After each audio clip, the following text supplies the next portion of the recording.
What's going on, guys? So just to avoid the confusion in this particular tying tutorial of this Disco Stew streamer right here, the UV silver I was referring to is actually silver holographic. So when you go to the fly shop, get silver holographic and your standard silver, all right? But other than that, tie it up and let me know what you think. What's up, everybody? Well, I figured I would do a tying tutorial on a particular streamer that I got, and today I'm going to go ahead and show you how I tie Disco Stew. Now, this is the one that I'm going to be sending into Montana Fly Company. I've been testing it for quite a while, and I gotta say, it really does crush it. So, I'm going to go over the material real quick, just so you can know what kind of material you're going to be needing for this fly. The first thing you're going to need are the barred crystal pearl rubber legs. And then after that, you're going to need ice stub in UV silver right here. You can either get it in a dubbing dispenser or you can get it in a bag. And then you're going to need silver as well. You're going to need some red ice dub, and then you're going to need your UV pink. Okay, you can use cinnamon if you want to, but I just used pink. As far as your hooks, you're going to be using a 2460 number 6 for the back and a 2460 number 4 for the front. You're going to be using your standard Surflon or Beatalon joint wire, and then you're going to need your red glass beads. And then for eyes on this one, I usually use the large dumbbell eyes. You can use any color you want. This time I'm going to use the double pupil in orange, just because I feel like it sometimes they just eat orange, even though there really isn't that much orange in the river, minus salmon flies. So I'm going to go ahead and get started on this. The next thing you're really going to need, and is the last item you're going to need, is your saddle hackle. Now, I use Grizzly variant. You can use anything you want. I originally used gray, but that's just is what it is. I changed the fly a little bit on a friend's recommendation. He happens to work for Kelly Gallup, and he recommended I change the tails from what I had them. So I went ahead and changed the tails, and I just like the way the fly moves. It barely improved the eats, I gotta be honest. The fish still eat it no matter what, but making the tails actually longer instead of taking the tail and then cutting it right in here so it had that V spread kind of made a difference for tail action. But as far as eats, I didn't notice too big of a difference. This is a fly that will jig and will swim, and you can dead drift it, so you've got a lot of options with this fly.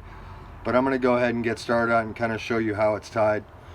I'm also using white GSP thread. Okay, now I know they don't really do GSP that much anymore in the fly tying industry. They go with nano silks nowadays. This is an old spool I got, so I'm just trying to finish it up.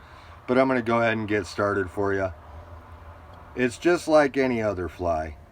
You have the option to bury your first wraps, but you don't really have to.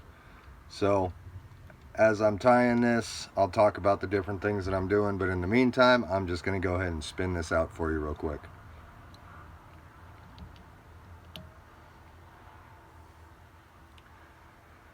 So like in a lot of tying videos, you always want to go to the barb of your hook, try to get it up on the gouge. I've got these feathers stripped and prepped so they're ready, and all I do is just stack them on top of each other just like that. I make sure that I have them even at the tips, and then when I tie them into the hook, I tie them onto the top. Now you can adjust your length anything you want. I usually do 2 hook lengths, and that's the length of the tail.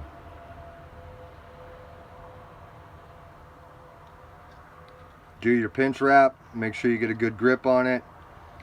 Check your tails before you anchor down your thread. Looks good to me. So I'm going to give it a couple more wraps, just like that.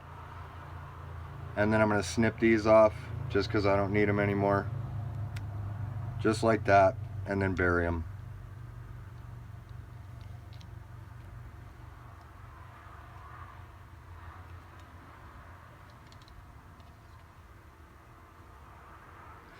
So go all the way to the back where you started, and then build your dubbing loop.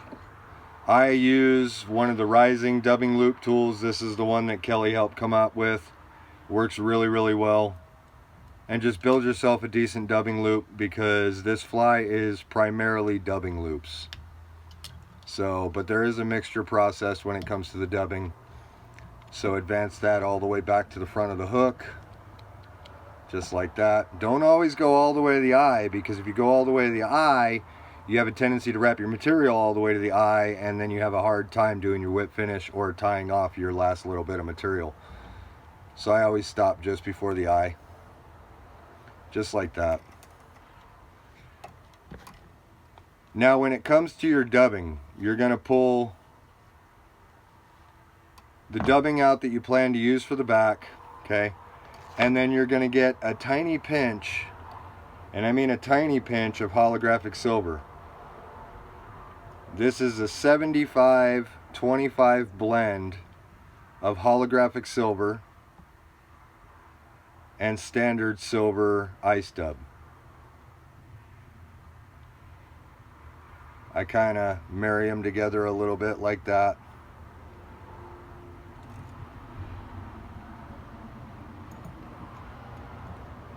Insert this into your dubbing loop. Just like that. Don't worry too much about a taper. You can see what I got going on right here. And I'm basically just going to spread it out a little bit, just so that I can go ahead and get the full length of the hook. Just like that. Now I've got that all spread out. Spin it, and you can spin this as tight as you want. Okay, it really doesn't have to be like crazy spun ridiculous, but don't spin it too loosely, otherwise it just comes right out. So I give that a couple of good spins, and voila, just like that. I like to run my thumb on it like this just to double check, pull some fibers out, just like that, and I've got my dubbing loop ready to go. If you don't like the way it looks, give it another quick spin and tighten it up just a pinch more. Just like that. Once again, run your finger over it just like this, and it helps open up the fibers a little bit. And then you just wrap your body. Now I like to pull back as I'm wrapping, just so that I don't trap all the fibers. I try to trap as little as possible when I'm building this fly, because you really want this fly to open up and then slim down as you jig it or strip it, or however you decide to fish it. It's designed to open up and then slim down, and open up and slim down.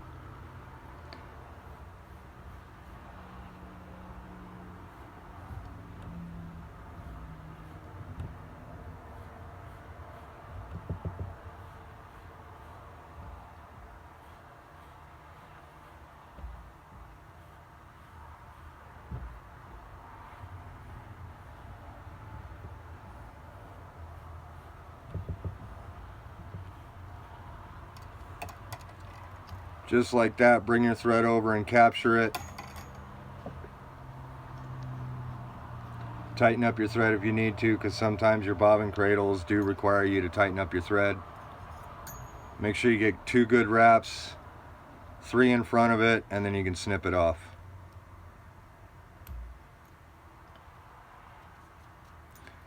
Now I'm going to build a pretty decent head on this.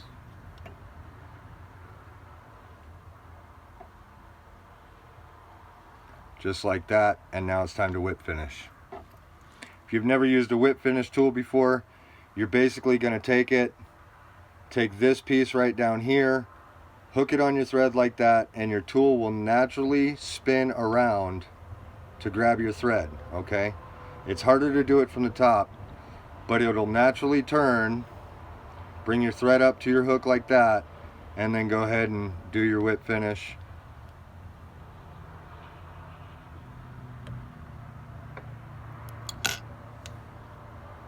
Give it a good pull, and then snip your thread off. Now GSP, you've got a nick. It doesn't cut very well, just to let you know that. And if you don't like the way it came out. If it's not poofy enough for you, you can take your dubbing brush and you can brush it out. I really like the way this looks, so I'm not really going to mess with it too much. So now it's onto the front hook, which is the 24/16 number 4.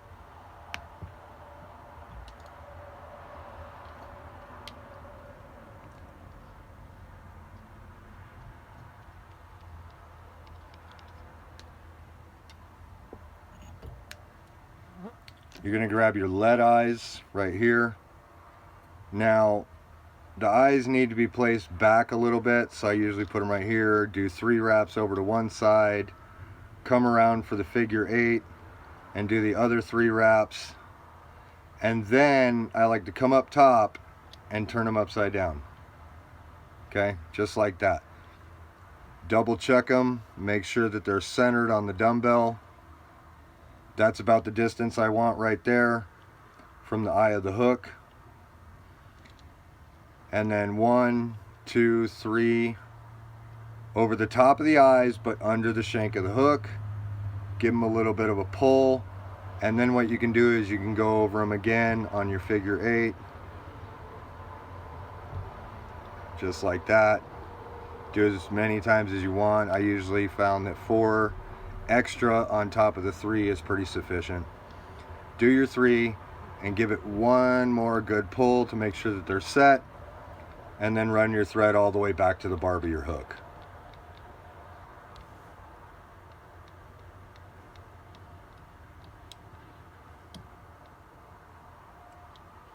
Right about there. So you really only need like a 6-inch piece of Surflon or Beadalon or whatever you plan on using. And I use 2 red beads for this one. So I put that through just like that.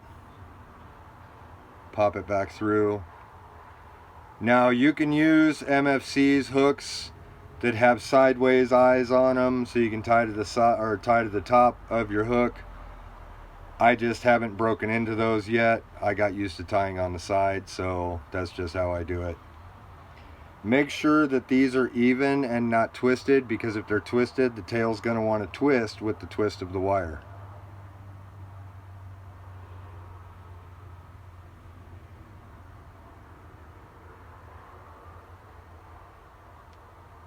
So you want to make sure those are nice and straight, just like that, so that you don't have any twisting going on.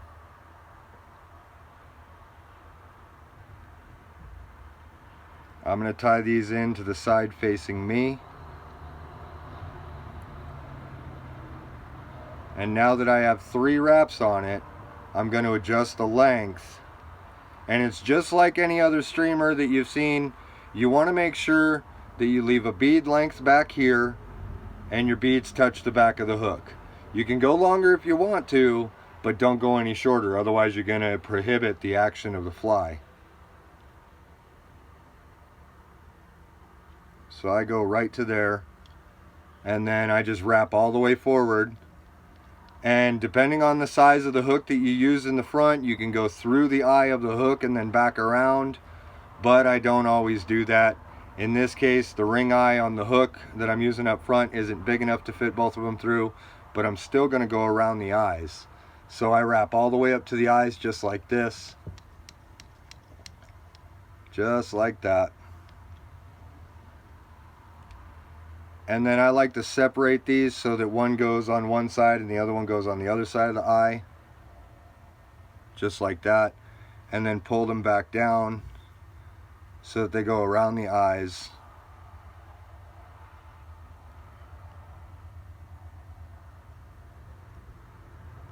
Just like that. And then me personally, I like to pick them up like this. Give them a really good pull, provided they don't slip out of your hand, because that happens every once in a while. I'll go around the eyes, pick them all the way up just like this, give them a really good pull, just like that, and then I'll set it just like that and lock the wire in place. I'm not really worried about how tight it is, because if I do get worried about that, I can always come back up right here, go one in front of it, come back behind it and grab it, and it's going to cinch that wire down if you don't get a chance to go through the eye of the hook. So I wouldn't really worry about getting them super tight around the eyes, because you can use that trick and it'll solve your problem. So I'm going to go all the way back, and then with this one, like most other streamers, get your different scissors. With this fly, the taper doesn't matter, okay? Because the fly is designed to open up, so it doesn't really need a taper built into it. So you can snip that at your halfway point. You could bring it all the way back and you can snip it. It's really up to you. But I'm going to come all the way back to right here, and then I'm going to build another dubbing loop.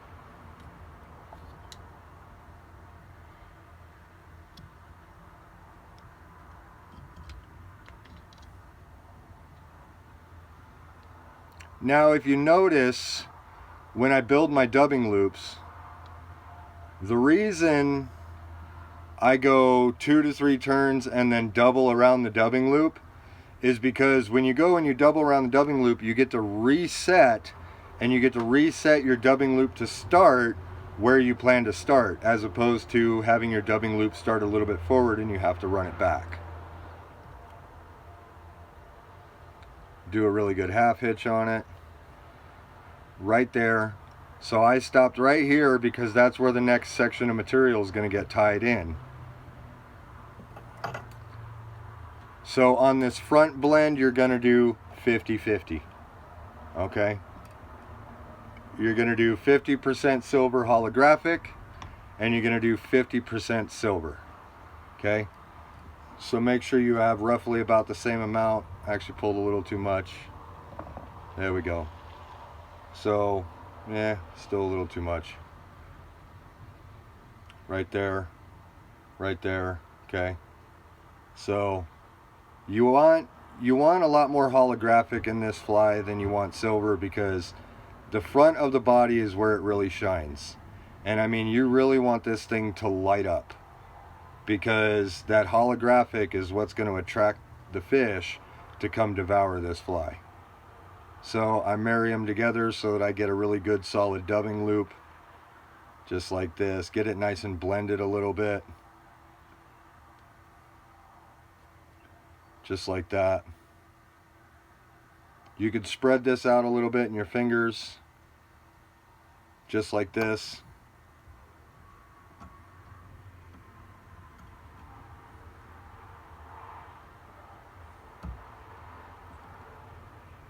Okay. And then, just like you did with the back, you can finish separating it while it's in the thread. Get it how you want it. There we go. Just like that. And then give it some spins. Just like this. Now I pinch the tool and I spin it before I let my dubbing loop spin. Okay. So there's my loop. Same thing. Take your thumb and run it across. It'll help open up your fibers a little bit in your loop. Just like that. And then go ahead and start wrapping up your body.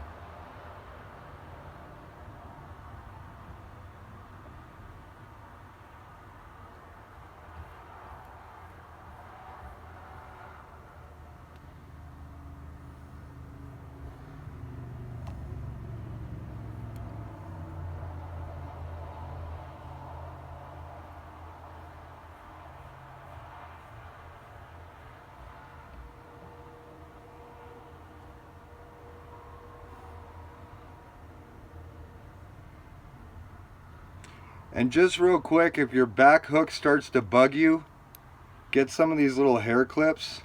You can clip them onto your vise, and then you can take a rubber band, and you can hook it to the back hook, or you can just grab your tails just like that, and it'll hold that in place for you.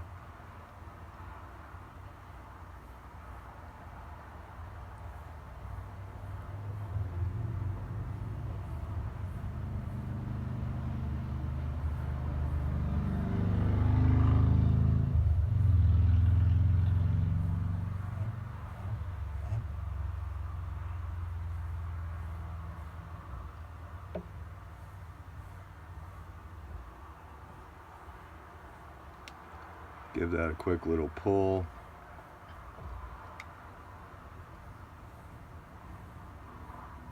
I think I got enough room for one more.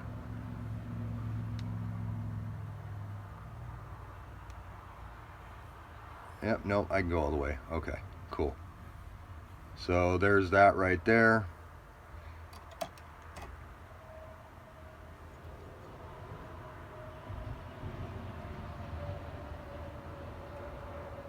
Go ahead and secure that. Just like that. Close my blinds because the sun got on my hand. It's blinding, at least for the camera anyway. So grab that, make sure you got it tied in nice and good. Go over it a couple more times and then snip it. Just like that. Do 3 more turns and you're good to go. See what it looks like, see how fluffy it is. Flip it upside down. Perfect.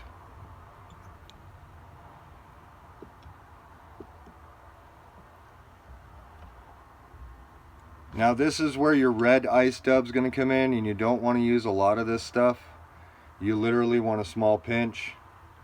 This fly was not designed to have a lot of red in it because of what I was using to invent this fly. So I use a tiny bit of red, literally just like that. And then what I do is I put it right halfway, fold it over, and drop it right down on the bottom just like that. Okay? And then this, you tie over that to lock it in place. Give it a good pull, and you're good to go. Run your fingers down it to pull off any excess. If there is any excess, you got to pull off. So now I grab my UV pink. And this is where it gets a little bit complicated because this is ice dub, but this is not the stringy ice dub, so you have to do a lot of pulling to straighten out a lot of these fibers so that you can tie them in. Because otherwise, they don't really tie in that well. And you don't need much, you only really need a tiny pinch. And these are for the gills, basically. This is supposed to simulate the gill plate of the fish.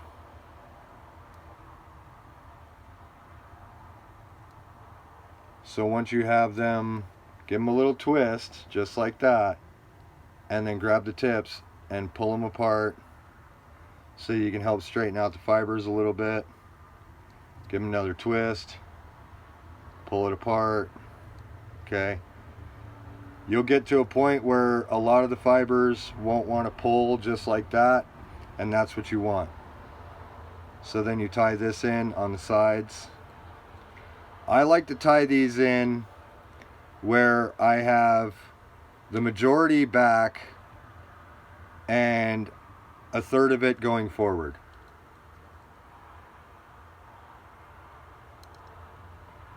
Make sure they're adjusted just right. Just like that. And you can see what I'm talking about. I have most of it in the back and a third of it in the front. Just like that. Give it some pulls. And then fold this back and tie it all the way in.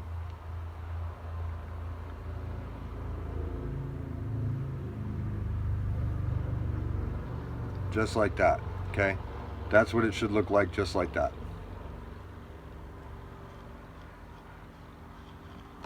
Now I'm just going to do the other side real quick.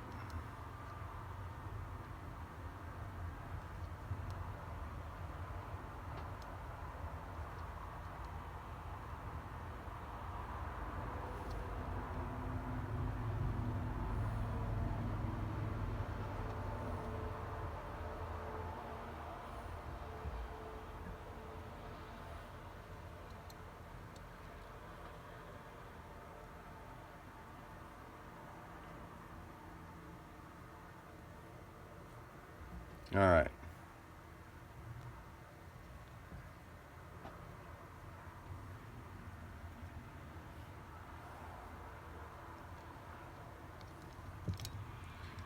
Build it up behind your eyes just a little bit. So the next thing you're going to need is your rubber legs. I use 4 rubber legs.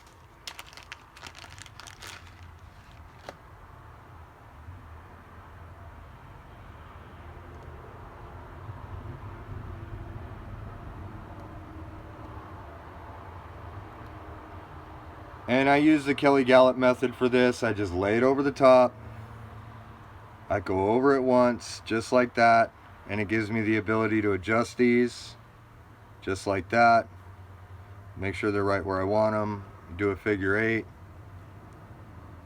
just like that.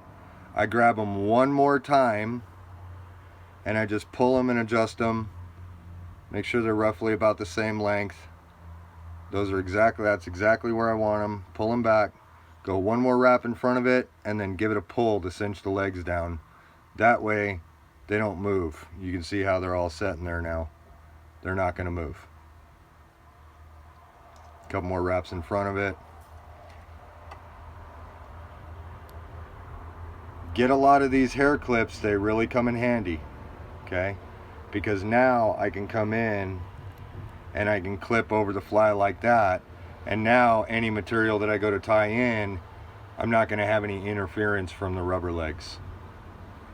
So the next blend is actually going to be another thinner dubbing loop, because like I said, this fly is a series of dubbing loops, and this is going to be a 50-50. Actually, no, scratch that. This is a 75-25, and it's 75% holographic by 25% silver. Okay, so more holographic silver than your standard dull silver color. And same thing, give it a good blend. This stuff does get really messy, but you want to blend them like this, not just to get the fibers mixed, but you also all want them the same length, so when you go to build your dubbing loop, you're good to go. Okay, so now that I got that done, grab your dubbing tool. This is going to be a little bit of a smaller loop, so it doesn't really need to be that big, because you're not trying to make the head really big. Just like that. Now I'm going to go all the way to the front of the hook, right there. Tie that in. Do your half hitch to lock it, because if you don't, GSP thread will back off on you every single time. And I mean every single time. So I've got this ready to go. I'm going to go ahead and get that into my thread. Just like that. Now I'm going to go ahead and open this up while it's in the thread, because sometimes trying to do this before you put it in the thread is not easy. So that's what I'm working with right there. That's exactly what I want.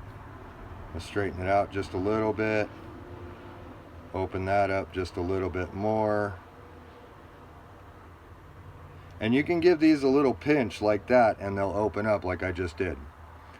So like I said before, you grab your tool, give it a spin. I usually do 3 or 4 good spins, and then let it go, and it'll spin your material up just like that. Go over it with your thumb, just like this.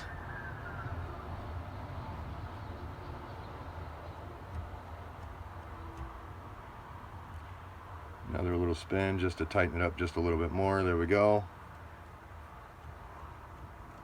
Make sure that you reinforce those spins by running your thumb over it like this, and then pull the fibers back. And then you can go ahead and wrap around the back of your neck, the eyes, and then eventually to the head.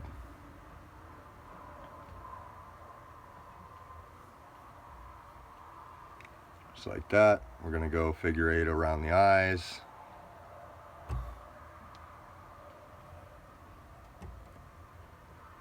Pull it really tight around the eyes.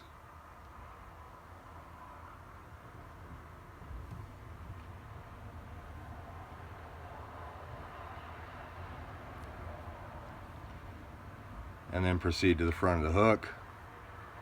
Get your one turn in front of the hook. because that's all you really need.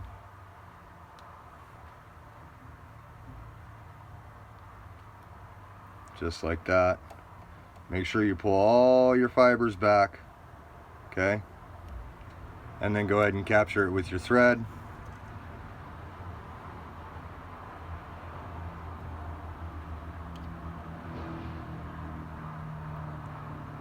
Make sure you get a really good capture on this. Just like that, okay? Expose the eye of your hook.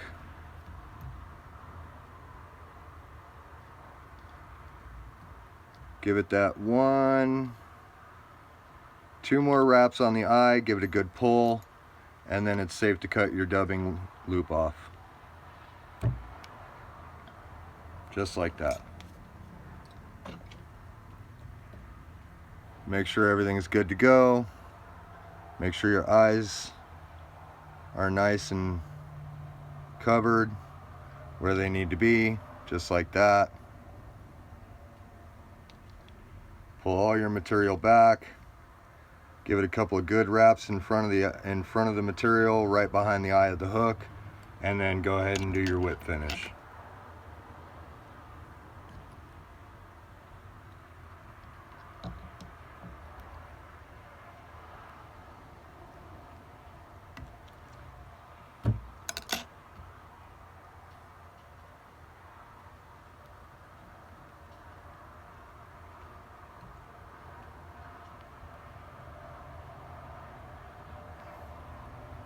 Just like that. And if you're a little iffy, give it 3 more. It's never a bad idea to put one whip finish on top of another whip finish when you're building streamers. A lot of the times the fish that you're fishing for have teeth. So if you want to, you can put a little bit of head cement or, you know, a little bit of Zap-A-Gap on it. It's not going to hurt it that much. I personally don't use Zap-A-Gap because it actually makes a lot of the fibers in a lot of different flies a little bit more brittle, so they're more prone to break. Give that a really good pull and then snip it off, just like that. Pull your hair clip off so your rubber legs are free.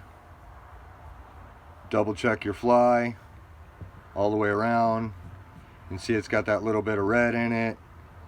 You can see the little bit of pink in there on both sides. So take your rubber legs, and what I like to do is I like to go all the way to the back hook, where the bend of the back hook is, and cut them off. Just like that. So that they're not too long, but they're not too short.